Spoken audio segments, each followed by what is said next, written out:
Welcome to Tino's Time Wrestling.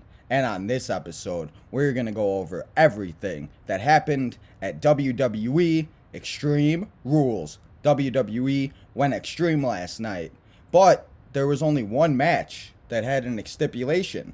Was it really Extreme Rules? In my opinion, this pay-per-view should not have been named Extreme Rules, and to be honest, there were a lot of botches and a lot of mistakes last night that happened, from the commentary to Alexa Bliss spitting out it looked like one of those things you put in the laundry, to the people messing up the words, all the way to the Universal Championship match where something happened that I don't know if it was supposed to happen or if it was not supposed to happen, but either way, we'll get into everything. But let's not get too far ahead of ourselves, and let's go in to the first match that happened on the card, and let's not waste any time. And let's get to the results. Sorry, I missed on my words. Let's get right into the results of everything that happened. And let's go over the good, the bad, the ugly, and the confusion. First of all, on the pre-show, we had Liv Morgan versus Carmella. And this match was supposed to be on the main show, but they moved it over to the kickoff show. And we talked about it in my pre-show. I thought maybe they would add a match to the pre-show, but I didn't know it was going to be a match that was already on the card. But while we were watching this match, did anybody else hear Spanish? I thought I was losing my mind. I'm like, what is going on? I'm playing with the closed captions. I'm trying to figure out if I pressed on the Espanol Extreme Rules. I don't know what was going on, but all of a sudden I'm like, why am I hearing the Spanish commentary? Nobody wants to hear that. Personally, I don't know how to speak Spanish. I don't know. I never took Spanish in high school or college or anything. So that was really bad because I had no idea what they were saying. And then you heard Cole and Pat, and then you heard the Spanish thing. It was all types of confusing. It was just that. It was just really, really bad. But during the match, Liv Morgan put on a really good performance. Liv Morgan, in my opinion, we also talked about that on my pre-show. She's going to be a future champion one day. She deserves it, and she's going on a run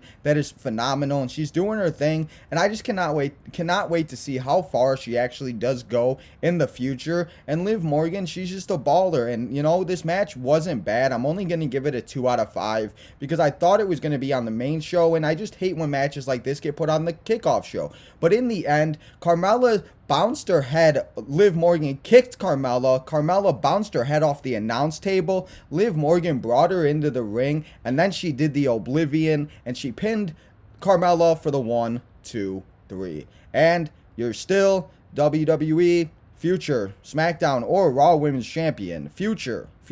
Remember, future. She didn't win a title here, but she's going to be a future champion. Liv Morgan and beat Carmella. And, you know, it wasn't a bad match. It wasn't what I thought. And I was just hoping, you know, it was going to be a little bit longer. And I hate when they put matches on the kickoff show. And that was one of the biggest reasons why I gave this such a low rating, was because it was on the kickoff show. And I just feel like that they could have put it on the main card, and it would have been a little bit better. And they could have put, you know, yeah. So that's just my opinion, though. But now let's get to the main card. And while the Liv Morgan and Carmella match was going on, we saw Big E, The New Day, we saw Omos, AJ Styles start talking and doing their thing and going at each other and yada, yada, yada, and, you know, just talking shit and whatever. And then all of a sudden, Bobby Lashley comes out and beats the crap out of Big E, and it sets up a 6-man tag team match to kick off Extreme Rules. And in my opinion, we talked about this a lot. They should have added a stipulation, an elimination match, something like that, just because, you know, it's Extreme Rules. It's the one night WWE is supposed to go extreme, and it did not go extreme at all. And the 6-man tag was actually really, really good in my opinion. It was one of the best matches on the card. I just feel like if you add a stipulation, it is 10 times better. So I'm going to give this match a 4 out of 5. And I'm not going to give any matches a 5 out of 5, to be honest, because there just wasn't any matches that were like blown over. There were good matches, but there were no stipulations except one that we'll talk about later. But there was a mistake at the end that kind of messed it up, and we didn't get the winner that we expected. Or maybe we did, and maybe we don't know, but we'll get into that a little bit later. But this 6-man tag was awesome, and in the end, the New Day won. Big E hit Lashley with the big ending, and Big E picked up the 1, 2, 3, and he won for the New Day. And, you know, this 6-man tag was a good way to start off the show, but I just feel like if there was a different type of stipulation, that would just be a lot better. Because just because you have a 6-man tag and a triple threat match doesn't make that extreme. You got to add a stipulation. Come on, Vince McMahon.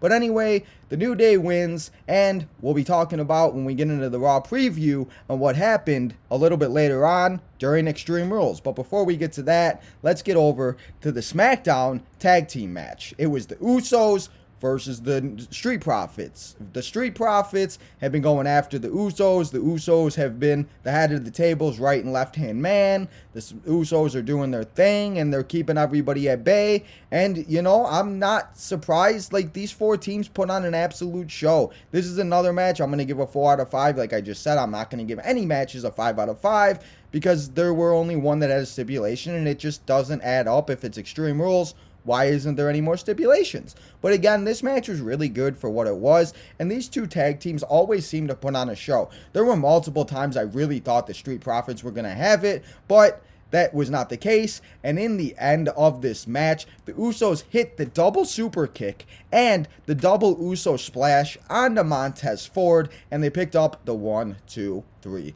And still, your SmackDown Tag Team Champions, the Usos. And to be honest, people, I am really, really worried that they're going to break up the Street Profits. If they break up the Street Profits, I'm going to cry. And it's one of those things that you just should not break up tag teams. And tag teams are so desperate as it is right now, and there's not many like there used to be. So if they break up the Street Profits, I'm going to really cry, because like they did with Heavy Machinery and other things, there's just guys that have the right to be in a tag team, and they just don't work on their own. So hopefully we don't see that happening. But still, your SmackDown Tag Team Champions, the Usos, and like I said, it was a good match, and I gave it a 4 out of 5. But now, let's talk about the other brand, the Raw Women's Championship. Bliss versus Flair. And you know, this match wasn't, like, great, but it wasn't awful. It was kind of like in the middle. I kind of enjoyed it. There were some good moments. You know, I thought that there were going to be a lot. Like, I just thought maybe that I really didn't know what was going to happen in this match. And like we talked about on my pre-show,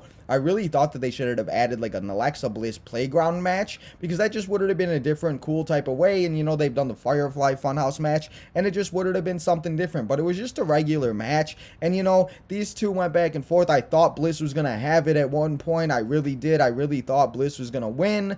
And I just, you know, I was hoping Bliss was going to win this match. But in the end, Flair distracted Alexa with Lily, and she was messing with Lily, and she was doing her thing, and she just, you know, Flair was using Lily to get Alexa's distracted, and yeah, so she threw Alexa into the turnbuckle. She bounced her head off of it, and then she did the natural selection, and she picked up the 1, 2, 3, and still your Raw Women's Champion, and Charlotte Flair, you know.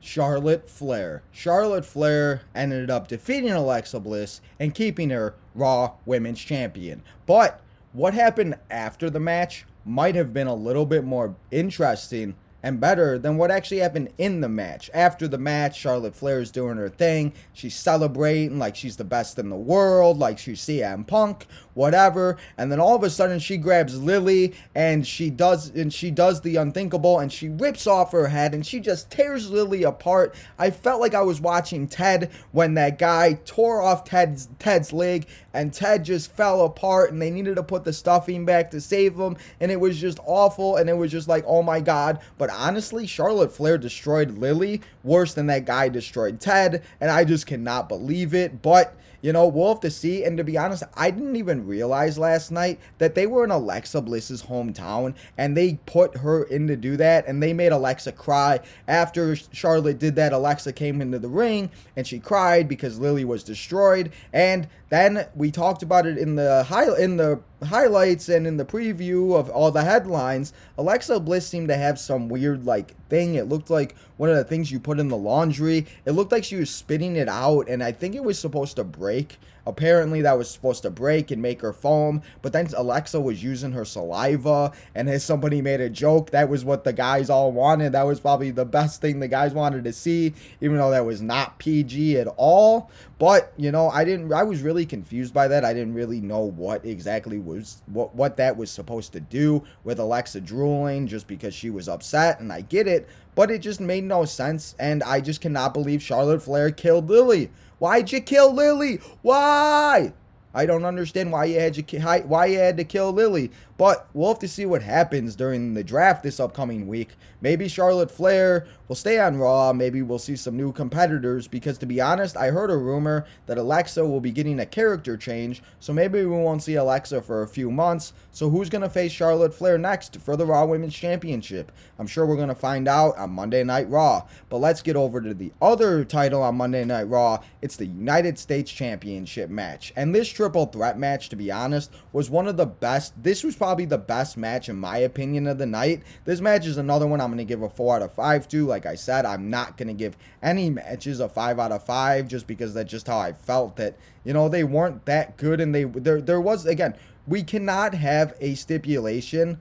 We cannot have a pay-per-view that is called Extreme Rules that doesn't have stipulations. Like I said, only one match, and yeah. So, but this triple threat match between Jeff Hardy, Damian Priest, and Sheamus for the United States Championship was awesome. This was everything that we wanted to see in this match, and it was phenomenal. I was so happy to see everything that these three guys did, and like we talked about it on my pre-show, Jeff Hardy was in the 24/7 picture, 24/7 the 24/7 title picture. Oh my god, my bad, people. But he was doing that for a minute, and I'm just happy that he was actually at least in a match on a pay-per-view, and he was fighting for a mid-card title, because like I said in my pre-show, you can't do my boy Jeff Hardy like that. That man has given up his body, his life, his career, all of us to the WWE Universe, and that man just deserves to be in the Hall of Fame and be represented as one of the best. So don't put that man in the 24/7 title picture ever again. But in the end, at the end of this match, Jeff Hardy swanton bombed both Damian Priest and Sheamus. I thought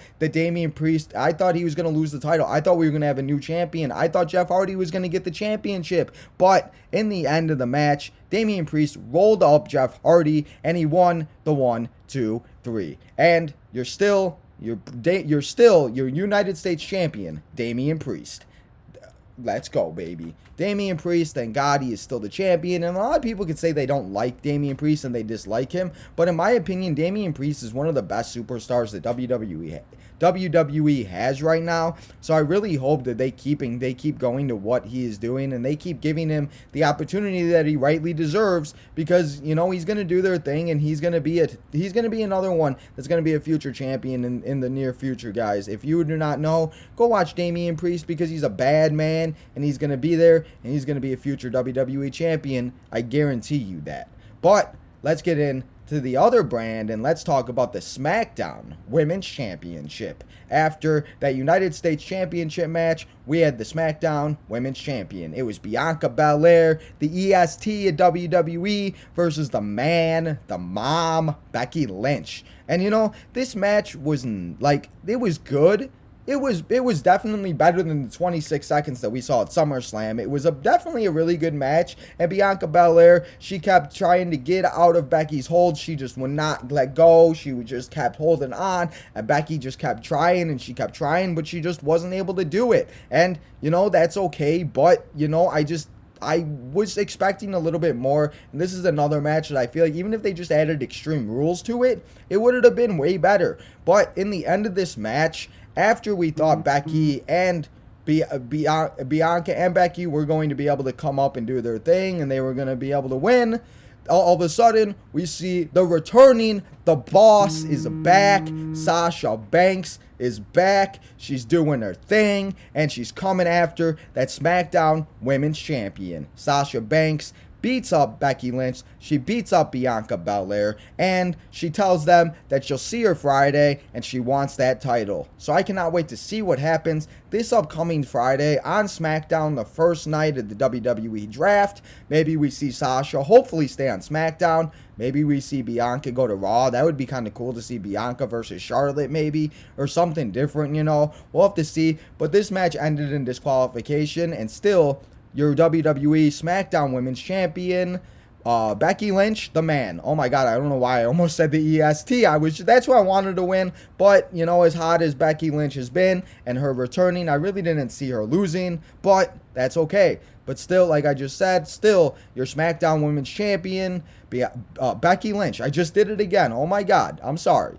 Now, let's get to the main event, people. The main event, it was the one match that had a stipulation. It was the only match that had what Extreme Rules was supposed to be. An Extreme Rules match. It was an Extreme Rules match for the WWE Universal Championship. Roman Reigns versus the Demon, Finn Balor. And this match, you know, this is another one I'm going to give a 4 out of 5 because, or you know what? No, I'm going to change my mind. I know I said I wasn't going to give any match a 5 out of 5, but the match itself was really, really good. The match was phenomenal. These guys beat the living hell out of each other. So I'm going to give it a 5 out of 5. I changed my mind. That's just what we do here on Tino's Time. We just go with the flow. So, you know, I'm going to give the match a 5 out of 5. The ending, not so much. We'll get into that, though, after we talk a little bit about the match. Roman Reigns speared the Demon Finn Balor through the balcony. We saw the Demon take out the Usos.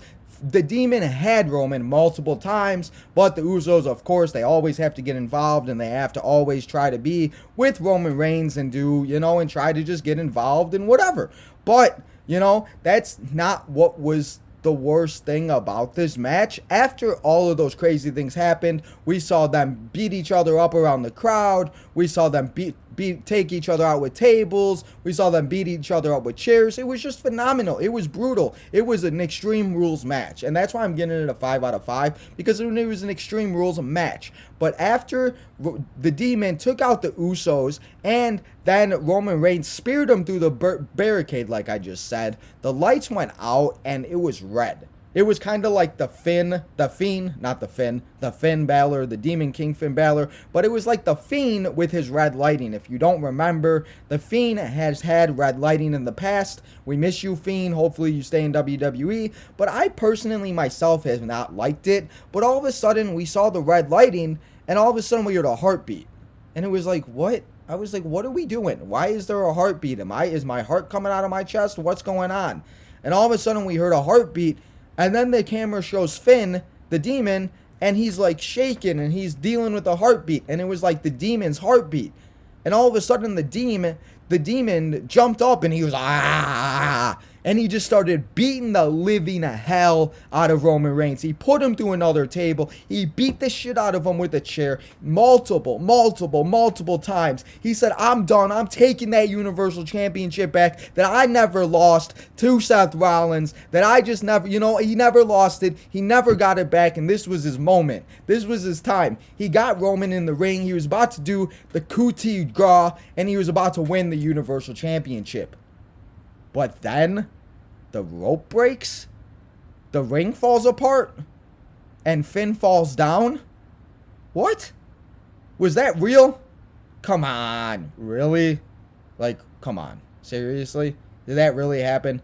The ropes break and Finn falls, and I don't know if that was supposed to happen or not, but he's grabbing his leg and I'm having anxiety attacks because I don't want to see none of these guys get hurt, because as you know, if you've watched WWE throughout the years, Finn has had a horrible injuries past, and he's been out for too long, and he's spent too much time on the injured list and on the shelf. So I just really hope that was not supposed to happen, or I hope it was supposed to happen and he is okay. But if that wasn't supposed to happen, people, that was the biggest botch in the WWE that I have ever seen. He literally fell off the ropes after it broke and was holding his leg, like I just said, and then Roman Reigns spears him as Finn Balor, the Demon, is trying to get up, and he pins Finn for the 1, 2, 3.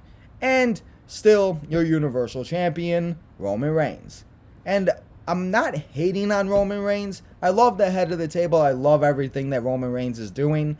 But the way that ended, and if that was really a botch, and if that was not supposed to happen, that was tragic. Because that was one of the best endings. I was literally on my feet as he was about to do the coup de grace, and he was about to win the Universal title back. It was going to be awesome. And they've talked about the Demon, Finn Balor, being unbeatable, but Roman Reigns beat him, and yeah, Finn put up a great fight, and the Demon did his thing, but I just really was hoping that this was going to be his time, and, I just was really hoping that this was going to be Finn Balor's time, but it just wasn't. So hopefully Finn is okay. But after that botch and after that ending, that is one of the reasons why it has to be one of the worst endings in WWE history with pay-per-views, only because, we wanted Finn Balor to win, and not that there's nothing wrong with Roman Reigns.